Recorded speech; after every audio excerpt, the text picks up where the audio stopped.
જય શ્રી કૃષ્ણ, જય માતાજી, જય મુકુંદ.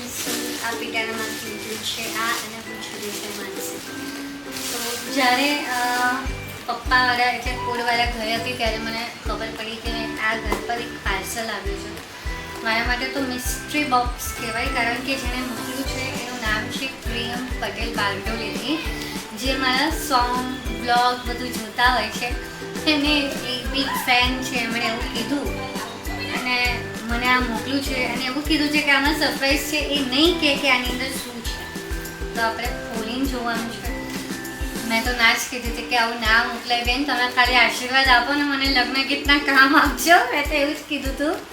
પણ એક ભાવ છે અને મને બહુ આનંદ થયો કે હું જે લાઈનમાં જોડાઈ રહી છું એમાં મને સફળતા ધીરે ધીરે મળી રહી છે. લોકો મને જાણી રહ્યા છે.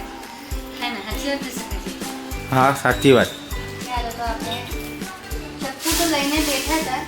ચપ્પુ ગાયબ. આ રીલો મારી બાજુમાં બે અઘરું પડે હા મારે એકલા હાથે ચાલવું તો. સાચવજે વાગે નહીં. હા એ વાત તો છે. એવો તો સ્ટોપ કરીને તમે આવો. ટ્રાય કર જાતે, પછી હું આવું. જય ભીમ બાહુબલી. આવું આમ જ્યારે લોકો આપણને એન્કરેજ કરતા હોય, જોતા હોય, એપ્રિશિએટ કરતા હોય તો મને બહુ જ આનંદ થાય.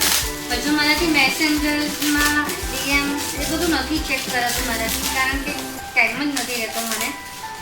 પણ બહુ જ આનંદની વાત છે કે કોઈ મને આટલો પ્રેમ તો કરે છે. હવે આમાં શું નીકળે છે એ જોવાનું છે. ઓકે, અહીંયાથી નીકળે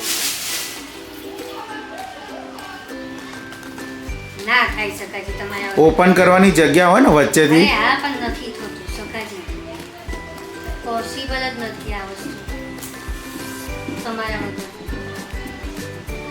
આવો સ્ટોપ કરતો. મેં તો વિડીયો બંધ કરતો. આપણે ફાઇનલી સકાજીનો હાથ લાગ્યો. ઓ માય ગોડ, સકાજી શું હશે ને? મને કેવી રીતે ખબર? બોક્સ તારા હાથમાં છે. યસ યસ હશે કંઈક, ખોલીને જો. જે બહુ જ જબરદસ્ત લાગે છે. મોર છે આઈ થિંક સો. ઓ વાવ સગાજી. વાહ. પાછળ વરસાદ છે અને મારા હાથમાં મોર છે. જલ્દી તમે જુઓ કેટલું સરસ છે. અરે યાર, એને મુખ નીચે કે તારા નીચે મુખ.